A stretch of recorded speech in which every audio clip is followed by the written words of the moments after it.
আসসালামু আলাইকুম। তো আজকের ভিডিওর টপিক হচ্ছে গার্মেন্টসে যে ফিনিশিং এ মেজারমেন্ট কোয়ালিটির কোন কোন বিষয়গুলো লক্ষ্য রাখতে হয় এবং কি কি জিনিস তার প্রয়োজনীয় জায়গার মধ্যে থাকে সেইটা নিয়ে আজকে কথা বলবো। তো আপনারা প্রথমে দেখতে পাচ্ছেন এই যে এখানে প্রথমে তার কাছে একটা মেজারমেন্ট বুট থাকে, এটার মধ্যে মেজারমেন্ট যে প্রয়োজনীয় বায়ারের শীট গুলো থাকে সেগুলো কিন্তু থাকে, এটা দেখে কিন্তু মেজারমেন্ট কোয়ালিটির মেজারমেন্ট করে থাকে। দেন তারপর আপনার একটা থাকবে তার কোয়ালিটি রিপোর্ট, মেজারমেন্টের যে রিপোর্ট গুলো আছে এরকম রিপোর্ট কিন্তু তার থাকবে।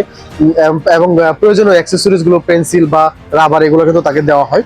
তো প্রতি ঘন্টায় তাকে যে রিপোর্ট দেওয়া হয়, যে প্রোডাক্ট গুলো সে মেজারমেন্ট করে সে অনুপাতে কিন্তু এই রিপোর্ট গুলো করা হয় এবং এটা কিন্তু অবশ্যই বায়ারে আবার দেখে বা নির্দিষ্ট যে কর্মকর্তা আছে যারা আছে কোম্পানি তারা কিন্তু এগুলো দেখে।